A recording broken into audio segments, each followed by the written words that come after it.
14th, 1912, at 11:40 p.m., the RMS Titanic struck an iceberg. The supposedly unsinkable ship soon took on water on the lower decks and, within 3 hours, sank beneath the North Atlantic. Unfortunately, there were not enough lifeboats aboard, and over 1,500 lives were lost, and 705 were saved. They say there was much bravery during those final few hours, much more than we'll ever know.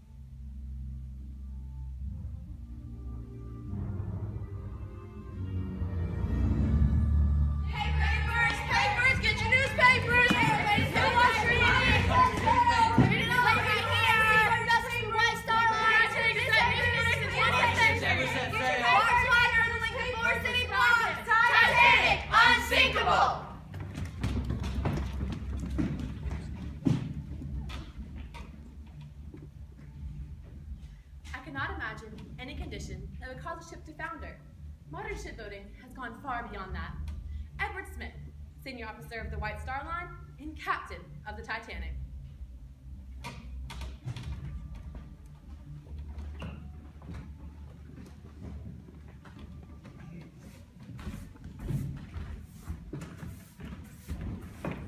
Will you come along, dear?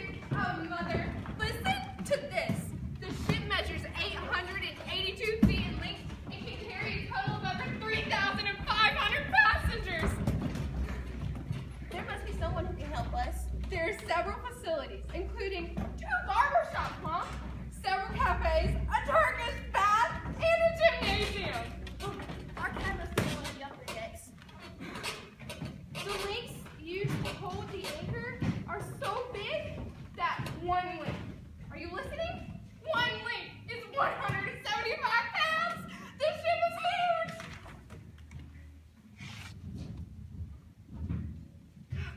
I mean, there's even all sorts of things, Mom. I mean, I cannot believe this. Maybe as an assistant. Second Officer Lightholder. Can you help me find my cabin? Of course, I was just about to do my rounds. Your rounds? Wow, that must take some time. How far do you have to walk? Only about a mile. This way. A masterpiece, gentlemen. A floating palace. Much such as Titanic. You are to be congratulated. And unsinkable. I never said it was unsinkable. I said it was practically unsinkable. The newspapers said the practical part.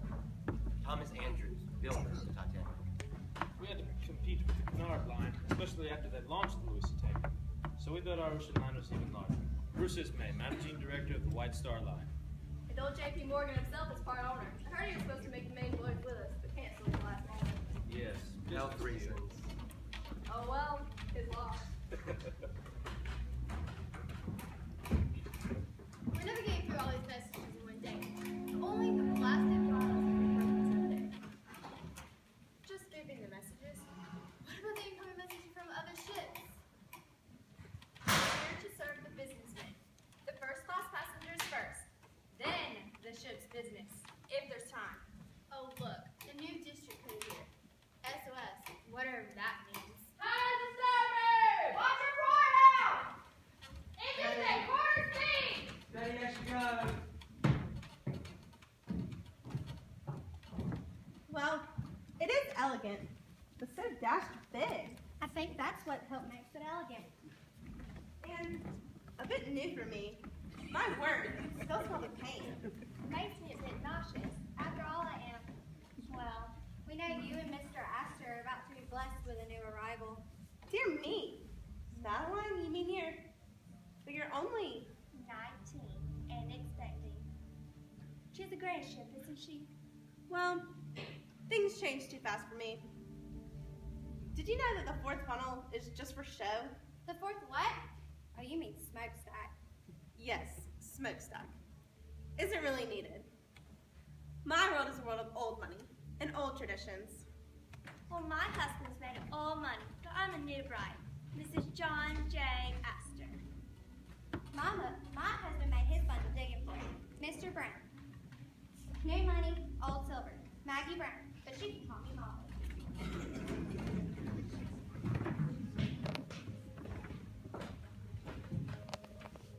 But it is very nice in third class. I've heard third class here is nicer than first class on others. It is all so new, you can still smell the paint. It is like a floating city, just like a small town. And everything is so nice. It's called third class. We have running water in our rooms. These White Star Line people are smart, huh? All the single men in rooms in the back of the boat, and all the single women in rooms in the front, and us married ones in the middle.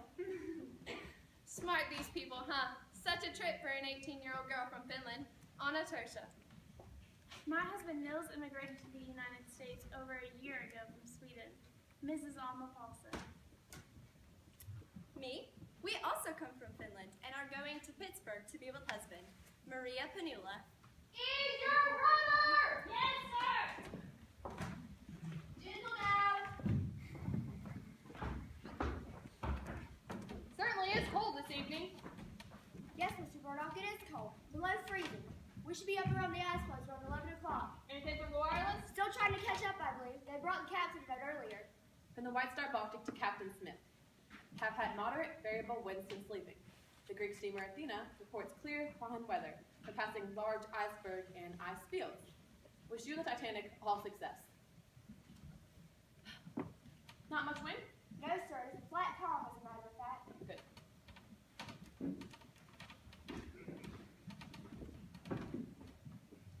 Good evening. Good evening, Captain.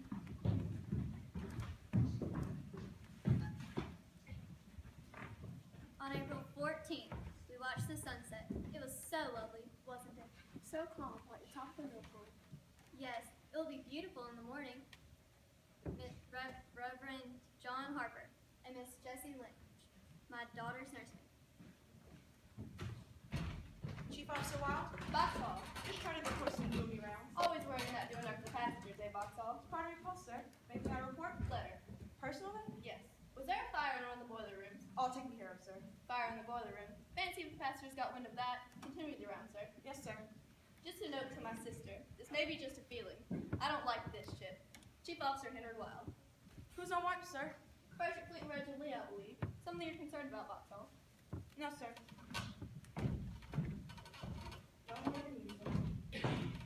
So cold on the watch, ain't it? Just keep on the rising level. I think we'll be all right. Just wish we had some binoculars. One of the officers knew who they was. Where is he? They transferred him off. That's officers thinking at work. Mind you, And anyway, why would you need binoculars on a ship that's unsinkable? flying in the face of Providence. What was that? Something I keep hearing people say. We are flying in the face of Providence. Well, let's just hope the face is smiling on us. I think you missed the point.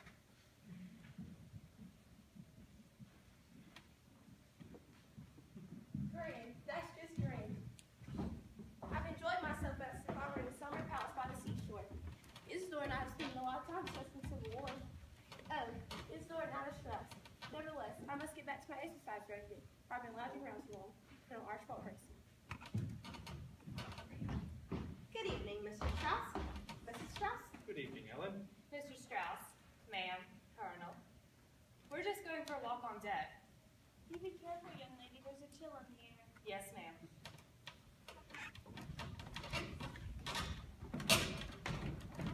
That was Isidore Strauss, the owner of Macy's department store? Yes, he owns it with his brother Nathan. You've been there? Many times. Such a grand establishment. Macy's is all the talk of New York. He'll be glad to hear you like it. The Strausses on board, John Jacob Astor, owner of the Waldorf Astoria, Benjamin Guggenheim. I don't know why the ship is going to New York when so much of New York is already on the ship. I'm Mr. and Mrs. Strauss's maid, and having the time of my life, Ellen Bird. Mr. Andrews, still at work? Just tidy up the books a bit. We are really going through the Atlantic at quite a clip. About 22 knots to New York before you know it. I'm sure you both have young men waiting for you, eh? Oh, no, sir, not us. Speak for yourself. grand entrance. Won't you, sir? I'll just make a note of that. Good evening, sir. Long day, eh, Philip? I'd say that, sir. Rod should be relieving me soon. We're about to catch up, I believe. Very good. I'll just be in my stateroom going over the blueprints, still iron out the fiddling problems with the thing. Been at it all day without break for lunch or tea. And they still keep coming. Look, here's another one from the mess up. We are stopped and surrounded by ice. You'd think I'd never seen ice before. I'm sure Captain Smith has everything well in hand. Jack Phillips, telegrapher. Shut up, shut up! I'm busy working, Kate Brace! Lee, look! What? Iceberg! There! It's an iceberg! What? Iceberg! Right ahead! Iceberg! Good Lord, it's huge! Is anyone there? Yes, what do you see? Iceberg! Right ahead! Thank you. Full speed and stern! Yes, sir! Hard starboard, close one, 10 doors! Come on, come on! Turn! Turn! There, she's turning! Thank God! Look out, look out! Hang on now! Did you feel that? Yes, something like a grinding noise. Yeah, it was more like a skate on ice. That was a close shave. Did you feel it too? That's when we came up. What was it like to you?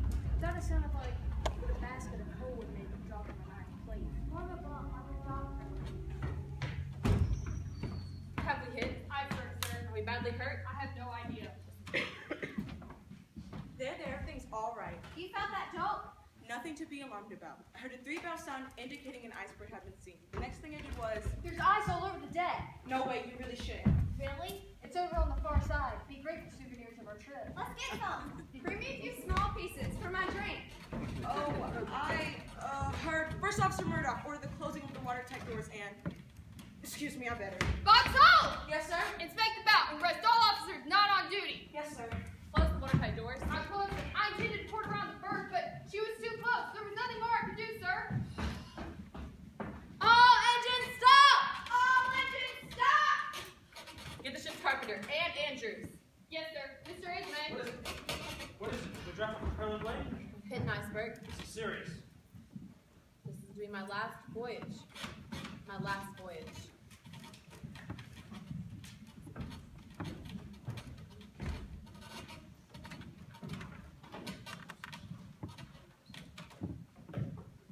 Did you feel that, Mr. Pittman? Nothing to be concerned about, Humphreys. Concerned enough. Below, I heard the mailroom was flooded and the clerks moving all the sacks higher up. Thank you. The engines have stopped. Colonel Gracie. Charlotte Collier. Miss Collier, of course, no need for alarm. Andrews, have you heard? Come down the ship, reports coming in. I could hear footsteps of the people on the deck above my head. Noises as if the ship's tackle were being pulled about. My husband Harvey came up to investigate. Mr. Whitewood. Miss Stanley. What are you doing out there? The engines have stopped. What was that jolt? We're just looking into it. Well, the entire bow of the ship is flooded. The first 5 bulkheads have been breached, maybe 6. But the watertight doors have been closed. I heard an officer call out that they don't have any searchlights, but that they keep some rockets on board. What does that? Now, I just spoke to my good old friend, Third Officer Herbert Pittman. He said there's no danger. Why don't you go back to your cabin? No! What are you saying, Andrews? We have an hour, 2 at the most. That's impossible. The ship can survive if any compartment's flooded, even 3 or 4, but not 5. Not 5, sir. We're sinking, sir! No need for alarm. I was just writing a postcard when I heard... Listen, go back and put on your life jacket. Tell the others. Mr. Whitewater, can we do anything? We're still set up inside? Yes, Mr. Hartley, by all means. Keep playing music. Take your men out on the deck. Something lively. We'll do our best, sir. Nothing like a few numbers to calm the passengers. There's a good line. In all my 40 years at sea, I have never seen but one vessel in distress. I have never seen a wreck, nor have I ever been in one. Captain, sir, what are your orders? Let's go look for your harness again, shall we? Sir. Yes. Should we begin the loading of the lifeboat? No. Shut up! Yes. You take charge of the boats on the port side and have Murdoch take the boats on the starboard side. And hurry! Yes, sir. Can't be. Now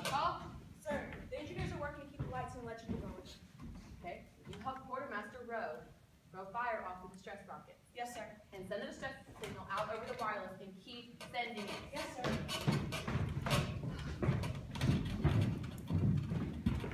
Excuse me, Mr. Easley. I'm sure we can find out something out here. Close the dampers! Make the fire! Be quick! Excuse me, but I've just had the oddest sensation. Where are the other officers? Well, I was walking down from one deck to another, and it seemed that my foot had just missed the stair. Marie and I came up here to see for ourselves. Did you feel that shudder? Not this boat, not possible. We'll be all right, Maria. Do we all have to die by water? What'd she say? And I've already lost one son back in Finland. She thinks we're sinking. How? He drowned? I barely squeezed under the door before it clamped shut. Where are the others? They're still in there. For God's sake, they're still in there.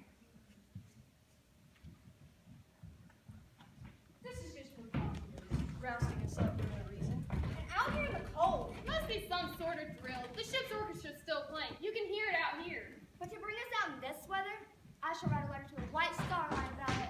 Please, go below and put on your life jackets. What? No! Just a precaution, hurry. This is outrageous. Officer Boxall. Reverend Carter, please put on your life jacket. It must be a drill. We cannot sink. What? A drill? I cannot say I. Look there! A rocket! But it's a white rocket. They're just greeting another ship. Please, hurry! A red rocket is sent up in case of emergency. I have it on the utmost. Hurry! I shall write a letter. Mark my way. Officer Boxall, is it serious? We heard Colonel Gracie canceled his squash lessons for in the morning. Please, put on your life jackets and move to the lifeboats as a precaution. Hurry. Let's go, Maria. Let's get your children on up to the boat deck. We'll do as you ask, sir. Thank you. There, look! The lifeboats are already in the water.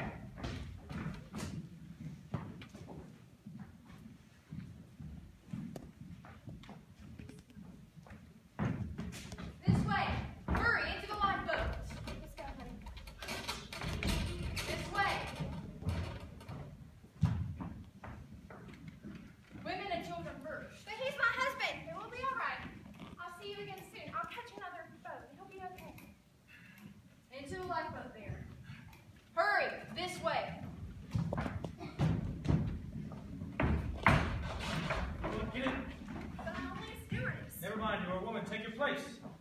Can't you go any faster? Just the women and children. Fine, we'll be in the bar. I am doing as ordered. Now, if you don't get out of my way, Fancy that. A junior officer yelling at the chief of White Star. All four compartments are flooded. We're listing at 5 degrees, sir. Water's rushing up the stairwell. The lifts are shut down.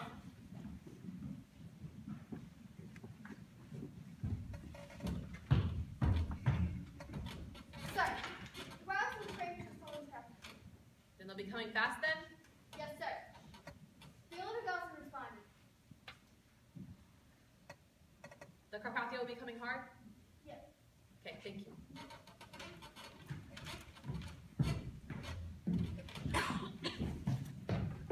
We have to get up to the promenade deck. Maybe somebody will know something there. Mr. Andrews, are you all right? Never said she wasn't thinking once. Sir, your life preserver. You must put it Miss on. Long, get to a lifeboat. And hurry. But, sir, Now your go, please. There's not enough lifeboats. Bring out the collapsibles. Bring the deck over. But she's only half full. Get into the water, man. Get in the boat. Be quick about it. This way. Take it easy now. Let us on the boat. No. Sir, Mr. Lifeboat, we need 2 seamen with each group. You take this lifeboat. Not very likely, sir. You can't stay with the ship, man. They're on Let the us boat. go. Let us go there. We need to get on that boat. Let us Come go. on. Let us Come go. on. Come on.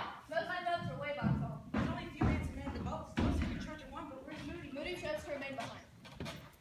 Let's go. I didn't get in the boat. Isidore, you go first.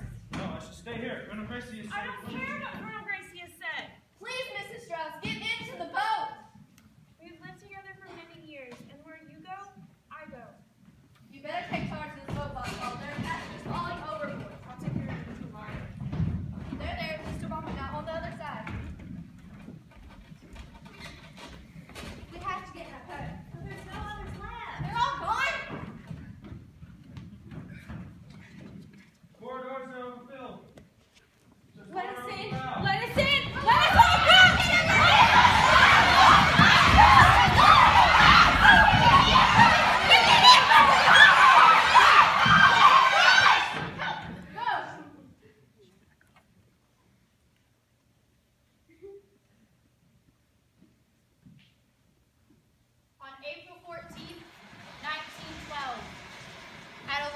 7:40 p.m., the RMS Titanic struck an iceberg. The supposedly unsinkable ship soon took on water on the lower decks. John Bauman Mr. and Mrs. Joseph Arnold. Carl Baxter died that night. And within 3 hours, Hannah Naughton, Delia Henry died that night. sank beneath the North James Atlantic. Drake, Mr. and Mrs. William Turpin, Mr. and Mrs. John Adam died that night. Unfortunately, there were not enough lifeboats Gerda aboard, Delbert, Eugene and Rossmore Abbott died that night. and over 1,500 lives were lost. Mrs. Alma Paulson, on her way from Sweden to visit her husband, died that night. Maria Panula, along with her 5 children, died that night. 1,500 lives Reverend John Harper, Benjamin Washington Sunset, were lost. Reverend Ernest Carter and his wife Lillian, still providing comfort to the last minute, died that night. Jack Phillips, the telegrapher who stayed at his post even after Captain Smith had relieved him, died that night. Thomas Andrews, builder of the Titanic, died that night. Sixth Officer James Moody died that night. Chief Officer Wild, who helped so many into the lifeboats, died that night. Ida Strauss, who refused to leave her husband Isidore, died with him that night. Wallace Hartley, whose brave orchestra kept playing as the ship went under, and all the members of the White Star Orchestra died that night. First Officer William Murdoch, who tried too late to turn the ship, died that night. And 705 were saved. Maggie Brown survived and helped with other survivors aboard the Carpathia, but you can call me Molly. This is John Jacob Astor, who watched her husband go down with the ship, survived. Ellen Bird survived. Jessie Leach, the nursemaid for the Hopper Sauter, survived. Lawrence Beasley survived and wrote about the passion. Charlotte Collier, Mary Stallone, Amy Stanley, all survived. Anna Tersha, who tried to help Maria Panula and her children, survived. She never understood why God would save such a poor little Finnish girl and let all those rich people die. Harold Drive, this is the city on the ferry. First, SOS message has survived. Colonel Archibald Gracie, survived and wrote about the doomed ship, only to die a year later. Fifth Officer Harold Lowe survived and helped pull other survivors into his lifeboat. Third Officer Herbert Pittman, who spoke too roughly to Mr. Eastman, survived. Bruce Ismay, Managing Director of the White Star Line, found a place on the lifeboat and survived. They say there was much bravery during those few final hours. Much more than we'll ever know. Captain Edward Smith went down with his ship. His last words to his officers were, "Be British, men, be British." No, he said it was every man for himself. No, he swam to a lifeboat carrying a baby and then he went back. Frederick Fleet, the lookout who spotted the iceberg, took charge of a lifeboat and survived. Reginald Lee, who was also a lookout when the iceberg was spotted, survived. Second Officer Charles Lightoller, who refused to leave the ship, was blown off when it sank. He then climbed in a collapsible lifeboat, where he later proved himself a gallant and courageous officer many times over. Fourth Officer Joseph Boxall, who stayed on the ship till he was commanded a lifeboat, survived. When he died, 55 years later, as per his last request, he had his ashes scattered where the Titanic sank.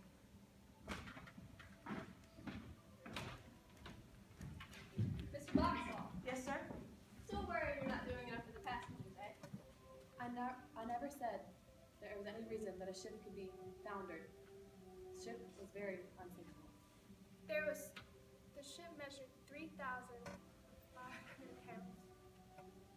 She's a grand ship, isn't she? Reverend John